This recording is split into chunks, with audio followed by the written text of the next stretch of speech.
Bonjour à tous. Voici une nouvelle présentation sur la géologie décryptée. Donc, qu'est-ce que la géologie et qu'est-ce qu'on peut décrypter pour comprendre comment il s'est vraiment passé? Donc, d'une part, il y a beaucoup d'énigmes, d'où viennent les continents originels, d'où viennent les glaciations, d'où vient l'iridium, etc., pour qu'il n'y ait aucun chaînon manquant entre les animaux, pour qu'un beau jour tous les animaux sont apparus et qu'ils n'ont jamais modifié depuis. Donc, nous allons voir dans les diapositives suivantes. D'abord, la datation. Donc, les datations sont faites essentiellement avec le carbone 14. Donc, cet isotope de carbone est censé dire depuis combien de temps tout ce qui existe sur Terre est apparu. Or, tous les calculs sont complètement faux, puisque personne n'était là il y a 10 000 ans ou il y a 100 000 ans, évidemment, donc on n'en savait rien. Mais par contre, on connaît qu'une seule explication vraiment valable, c'est ce qu'on appelle la dendrochronologie, où on peut retrouver jusqu'à 500 ans avant Jésus-Christ. C'est tout ce qu'on peut savoir. Et d'autre part, il y a encore pire, puisqu'il y a le potassium-argon qui lui-même se tape sur ce qui s'est passé il y a 1 million, 100 millions d'années, etc. Donc nous allons voir tout cela en détail. Donc petit 1, les dinosaures. Or, depuis environ 2 ans, on a retrouvé des fossiles de dinosaures qui ont l'air très récents. C'est-à-dire, au lieu d'avoir 10, 20, 50 millions d'années, ils ont que quelques milliers d'années. Donc, il y a une petite incohérence. Et donc, si on regarde tous ces matériaux organiques, eh ben, ce sont des matériaux récents et tout est faux. Et d'autre part, nous avons donc des durées qui sont de millions d'années, alors qu'en fait, on peut estimer que ce n'est pas de millions d'années, mais de milliers. C'est ce que nous allons voir plus tard. D'abord, parlons de la Pangée. Donc, autrefois, il n'y avait pas de continent sur Terre. Ensuite, miraculeusement, la Pangée est apparue, et elle-même, elle a été découpée en 1000 morceaux, et ce qui a donné les différents continents. Donc ces différents continents sont ceux qui sont le résultat de la destruction de cette fameuse Pangée, et nous essayons de voir d'où vient cette Pangée. Donc depuis maintenant 40 ans, nous savons enfin ce qui s'est passé, c'est-à-dire que tout ce qui existe sur Terre a été créé par les Elohim, ce qui veut dire en hébreu ancien, ceux qui sont venus du ciel. Ils sont venus il y a environ 25 000 ans. Donc ils ont créé toute vie sur Terre avec l'ADN, y compris les dinosaures et tout ce que vous pouvez penser plus ancien, mais en fait ça n'a que 10 000 ans, 15 000 ans maximum. Et d'autre part, ils ont envoyé 40 prophètes, dont Moïse, Jésus, Bouddha, Mahomet, etc. Alors, donc à notre époque, nous sommes à l'époque de l'Apocalypse, c'est-à-dire Révélation, et cette époque comprend exactement à l'époque de l'ambassade que nous devons construire pour accueillir nos pères, les extraterrestres, les Elohim sur Terre.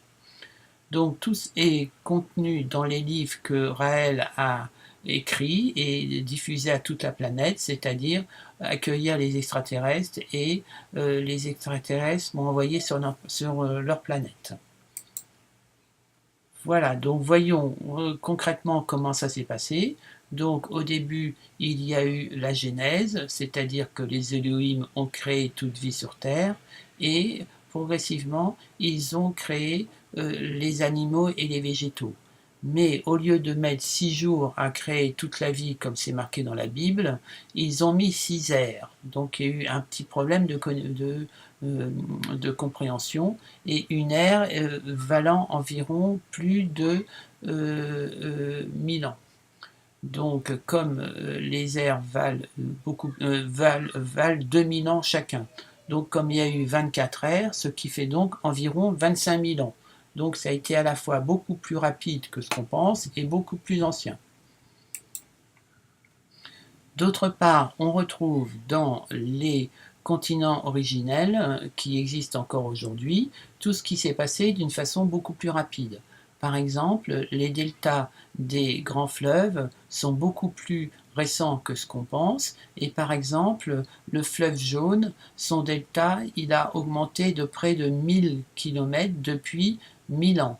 C'est-à-dire qu'à cette vitesse-là, il fera plusieurs dizaines de fois le tour de la Terre en quelques millions d'années, ce qui est complètement impossible avec les calculs que font nos chers scientifiques d'aujourd'hui. Ensuite, autre gros problème, le problème des fossiles. Or, nous avons dans les falaises de craie une accumulation à la fois de craie qui formait de blanc, de calcaire, et d'autre part des fossiles de silex qui sont noirs. Or, entre chacun des deux niveaux, il se passe environ 1 an. Ce qui fait que si nous avons 20 cm entre deux niveaux et que nous avons donc 2 km de haut au niveau de la craie, ça veut dire qu'il suffit d'avoir 10 000 ans pour créer cette fameuse, ces fameuses falaises. Ce qui veut dire que tout est complètement bidon et tout est complètement faux. Mais c'est la seule solution que les scientifiques d'aujourd'hui ont à nous proposer. D'autre part, il y a le problème du déluge, c'est-à-dire que au début, les humains étaient très méchants avec les Elohim, donc les Elohim ont décidé de les détruire, ce qui a donné le déluge, comme c'est marqué dans Genèse 6, 5. Et donc ce déluge s'est produit sur une couche entre deux couches différentes, c'est-à-dire en bas la couche de terre et en haut la couche où il y a eu le feu, et entre les deux nous avons la couche d'iridium. Et pourquoi cette couche d'iridium partout? Parce que évidemment la majorité de la planète a été détruite par les Elohim au moment du déluge. Autre problème, conséquence du déluge. Donc, si nous regardons en bas, nous voyons bien que l'Amérique du Sud et l'Afrique sont totalement enclenchés l'un dans l'autre, et on retrouve des dinosaures qui sont communs en Amérique du Sud et en Afrique du Sud. Ça veut bien dire que, en fait, c'était un continent originel. Mais depuis, on a oublié cette notion, et en particulier l'Amérique d'autrefois, c'est ce qu'on en a donné le mythe de l'Atlantide aujourd'hui. Mais on va le retrouver progressivement dans les calculs qu'on est en train de faire. Et d'autre part, le pétrole et le charbon sont les résultats des différents énergies fossiles qu'il y avait avant le déluge. C'est-à-dire le pétrole vient du plancton et le charbon vient des forêts de l'époque du Trias.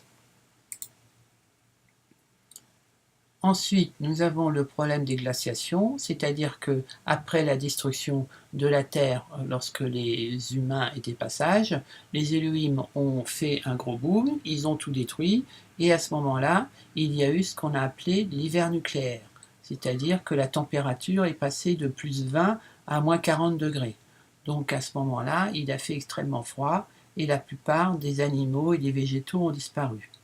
De ce fait, il y a eu des imprécisions au niveau des dates, et aujourd'hui on estime qu'il y a eu plusieurs Wurm qui correspondent chacun à plusieurs périodes de glaciation, mais en fait c'est la même. C'est la même, sauf qu'on n'a pas très bien calculé.